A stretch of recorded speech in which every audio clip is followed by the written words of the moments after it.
Kita bisa belajar dari tokoh Abraham, dari Yesus sendiri, dari Petrus. Jati diri itu adalah identitas yang paling dalam atau interioritas. Jadi kalau kita sungguh-sungguh ingin mengenal jati diri kita, kenali interiormu atau akar-akar afeksimu. Nah, itu jati diri.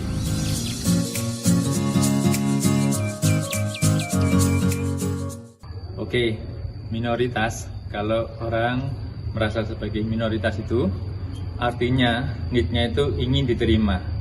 Itu adalah juga need namanya rasa kecil. Nah, rasa kecil itu obatnya hanya satu, terlibat ya. Jadi dan melibatkan orang lain. Ya, kalau kita merasa minor, kita harus terlibat dan melibatkan orang lain. Itu adalah obat dari rasa kecil atau rasa sebagai minoritas. Kalau kita terlibat, pasti kita diterima, nggak mungkin tidak. Itu kuncinya di situ.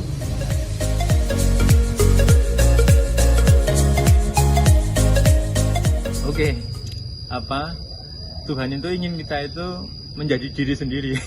Dan kalau kita jadi diri sendiri, sungguh-sungguh, itu kita pasti sesuai dengan kehendak Allah atau pikiran Allah atau nalar abadi. Jadi teman-teman, kalau kita menemukan sungguh-sungguh jati diri kita, itu pasti kita sedang dalam garis yang sama dengan kehendak Allah, ya, atau akal abadi itu. Jadi ini sesuai sekali. Jadi jadilah diri sendiri supaya kita sungguh-sungguh senada, segaris dengan akal abadi, dengan Allah.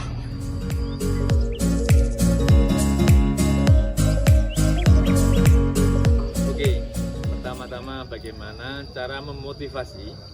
Cara memotivasi itu kita harus tahu bahwa prinsipnya 10% dari populasi senang sesuatu. Jadi kalau Anda bersama-sama teman-teman OMK itu jumlahnya 100 orang, 10 orang pasti suka doa, dan 5 orang selalu berdoa, nggak usah diminta. Minta maaf, yang 10 orang sama sekali nggak suka doa. Ditendang pun dia nggak akan berdoa, atau doanya pakai cara lain. 10 orang pasti suka pergi-pergi, 10 orang pasti suka membaca, 10 orang pasti suka musik. Itu rumus umum ya. Kalau kita mau motivasi itu kita harus mendengarkan hobi mereka, mendengarkan keinginan mereka, mendengarkan keterampilan-keterampilan mereka. Syaratnya hanya satu, buatlah 10-15 macam kegiatan kreatif, maka hampir semua OMK pasti terlibat karena masing-masing akan ikut sesuai dengan minatnya. Jadi itu cara memotivasi. Dengarkan, karena apa? Mendengarkan itu menggerakkan. Setelah mendengarkan, ikuti kapasitas mereka, keterampilan mereka, kompetensi mereka. Ya, artinya ikuti itu apa? Kita carikan hal-hal yang sesuai dengan kapasitasnya. Pasti mereka bergerak, ya. Prinsip mendengarkan itu menggerakkan, memotivasi itu menggerakkan. Jadi syaratnya apa? Dengarkan.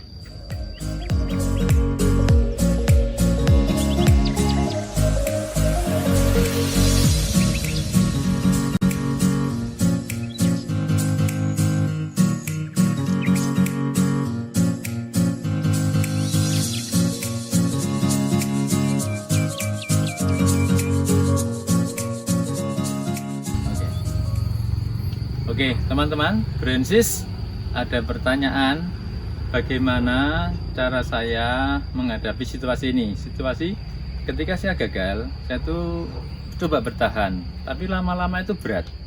Dan setelah itu kadang-kadang menyalahkan diri sendiri dan merasa tidak berguna. Bagaimana kita bisa move on dari situasi seperti ini? Oke, itu pertanyaannya. Nah, teman-teman, banyak sekali di antara kita dan banyak teman lain di luar sana itu yang memiliki kebutuhan psikologis atau need mencapai hasil atau achievement. Nah, mereka yang punya achievement itu selalu ingin berhasil dan takut gagal. Jadi ciri-cirinya itu, kalau saya takut gagal, sakit menjelang ujian, sakit perut itu tanda-tanda bahwa need-nya itu adalah achievement, dan value-nya itu canggih. Value-nya namanya meaningfulness. Jadi orang yang punya achievement tinggi itu dipanggil untuk membantu orang lain menemukan makna hidup. Nah, lihat ya, apa? Membantu orang lain menemukan makna hidup. Jadi ini saya going beyond, menembus tembok, bukan hanya untuk diri kita, tapi Anda dipanggil untuk membantu orang lain menemukan makna. Oleh karena itu, pertama-tama Anda harus belajar bagaimana menemukan makna hidup. Maka teman-teman yang punya need achievement, takut gagal, ingin berhasil, perlu bertanya. Waktu berhasil, perlu bertanya, so what? Kalau berhasil, lalu ngapain? Itu ya.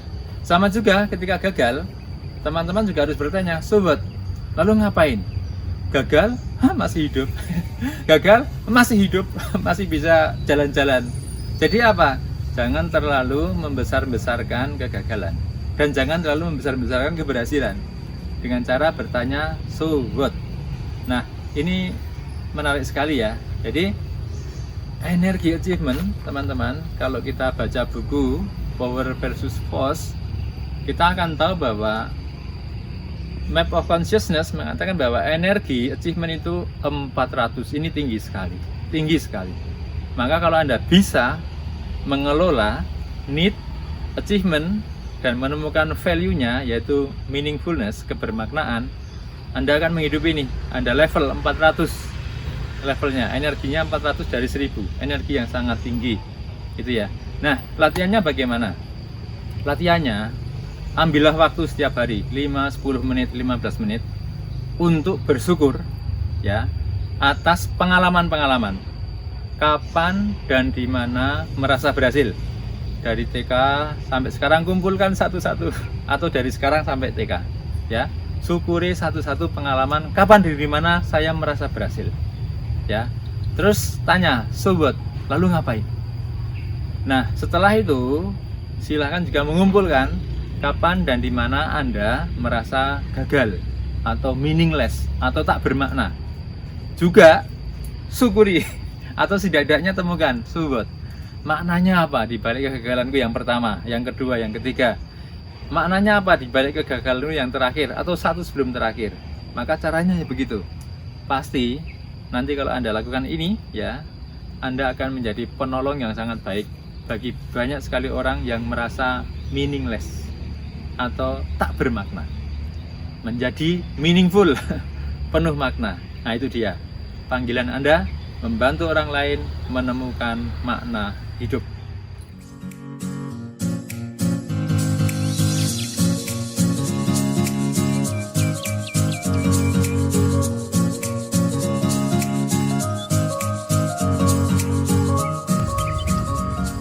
Oke, ada pertanyaan juga, bagaimana menghadapi penolakan karena karakter-karakter kita yang persis sama dengan orang itu. Nah, baik teman-teman, ini sungguh-sungguh luar biasa ya. Kita tuh kadang-kadang kan merasa tidak suka dengan seseorang. Misalnya saya memberi contoh ya, dengan saya sendirilah contohnya. Saya tuh kan kadang-kadang tidak tahan kalau melihat bapak saya. Bapak luar biasa, bapak saya itu luar biasa, tapi kadang-kadang muncul seperti sombong gitu loh, dan saya tuh nggak tahan. Dan itu adalah saya itu. Yang sombong itu siapa? Saya ya. Dan apa caranya adalah pertama-tama mengenali. Kalau ada orang apa ya menolak Anda, misalnya dia tidak suka dengan sesuatu yang ada dalam diri Anda, misalnya aja nyinyir atau apa itu ya, Anda merasa ditolak karena nyinyir atau ditolak karena sombong atau ditolak karena pelit gitu ya. Ingat pertama-tama, temanmu itu sama dengan Anda itu ya. Jadi sungguh-sungguh, karena apa? Karena menolak, karena dia juga punya dan dia juga tidak suka dengan itu ya. Hanya di tempat lain, di orang lain itu menjadi terang benderang ya. Misalnya saya tidak suka dengan orang munafik, itu sungguh-sungguh saya nggak suka orang munafik. Karena apa? Sunni ini juga munafik hanya di dalam sana, itu hanya kelihatan kalau lihat orang lain. Maka apa? Metode sederhananya adalah pegang. Kalau aku merasa tidak suka dengan seseorang, ingat-ingat itu adalah aku. Maka dengan begitu saya belajar memeluk apa? Kelemahanku yang tampak dalam diri orang lain. Jadi inilah embracing, memeluk kelemahanku, menerima diriku yang tampak nyata di dalam orang lain itu loh. Ya, yang menolak Anda itu loh, yang tidak suka karena sesuatu yang ada dalam diri Anda. Ya, latihannya begitu, peluk. Jadi saya sadari bahwa itu saya, maka saya akan belajar memeluknya. Kalau nanti Anda belajar memeluk, itu Anda merasa akan damai. Bukan apa ya, bukan permisif, bukan, tapi damai, serenity menghadapi orang gitu, itu saya. Tapi saya tahu bahwa yang sebaliknya juga benar. Sombong itu pasti temannya rendah hati.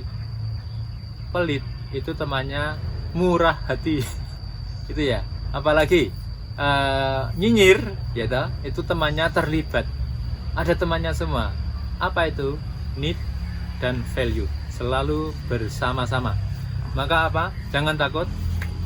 Kalau Anda merasa ditolak, sadari apa itu, atau karena manja, atau karena nyinyir, suka ngeritik, atau apa, dan pelan-pelan terima, itu aku. Maka dengan cara begitu, kita akan belajar memeluk apa? Kerapuhan. Itu berarti juga memeluk dengan sangat kuat value. Kalau Anda bisa memeluk kerapuhan Anda, value Anda akan tumbuh. Dengan cara balik, ya, pasti Anda akan bahagia dan merdeka dan menjadi diri sendiri dengan gembira. Gitu.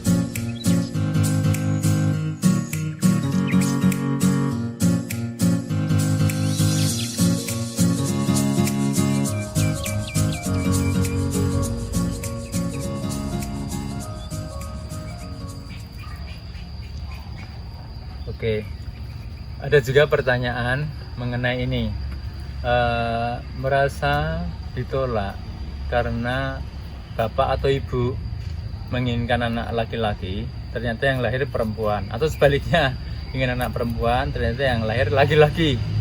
Lalu bapak atau ibu ini selalu memperlakukan anaknya itu dengan sangat kasar atau tidak baik karena dia menginginkan yang lain.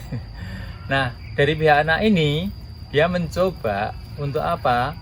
Memenuhi kehendak bapaknya karena bapaknya itu ingin yang beda sekali dengan keinginannya. Lalu bagaimana? Padahal dia sendiri merasa sangat tertekan. Bagaimana menghadapi situasi ini? Nah, begini, satu, anak ini, ya, teman ini itu punya karakter luar biasa. Itu apa? Bisa membaca keinginan orang lain dan mengikutinya. Itu adalah karakter yang luar biasa, punya determinasi, punya keputusan. Oke, saya ikut kehendak bapak atau ibu, ya. Nah, itu luar biasa sebagai anak-anak, ya. Tapi teman ini juga merasa tertekan. Maka apa? Saatnya Anda untuk menjadi diri sendiri. Yaitu apa? Temukan sungguh-sungguh apa keinginan Anda sendiri. Lalu apa? Pelan-pelan dieksekusi. Dengan tetap memperhatikan bapak, tidak selalu harus konfrontatif langsung. Karena kemungkinan bapak juga berjuang atau ibu juga berjuang untuk menerima itu. Dan kadang-kadang itu butuh waktu. Tapi prinsipnya yang bisa mulai siapa? Saya, ya, saya atau Anda. Yang bisa mulai Anda. Dengan cara apa? Temukan sungguh-sungguh sesungguhnya aku ingin apa. Lalu dicek dengan pembimbing, dengan teman yang lebih tahu apakah ini tidak keliru. Nah, setelah itu ketemu, eksekusi, lakukan. Misalnya bapak ingin anaknya yang tadi diceritakan itu menjadi pilot. Ya, kadang-kadang tidak sangat mudah, atau dokter atau apapun, ya, atau menjadi orang ini atau itu. Oke, tapi kan anak ini ingin jadi ini, maka pelan-pelan, ya, belajar, tapi juga mulai menemukan keinginanku yang sesungguhnya apa. Dan apa? Yang paling penting minta maaf adalah Anda, bukan bapak, bukan ibu, ya. mereka nanti suatu saat akan tahu itu, akan sadar itu. Sekarang ini mungkin belum, tapi yang penting cari aku sesungguhnya siapa, aku mau apa dengan hidupku, dan pelan-pelan dieksekusi. Maka Anda akan menjadi lebih merdeka. Jawabannya seperti itu. Jadi ingat, Anda punya kekuatan. Ingat, Anda juga punya peluang, ya. Untuk apa? Untuk menemukan sungguh-sungguh jati diri Anda dan mulai mengeksekusi mimpi-mimpi Anda perlahan-lahan. Itu.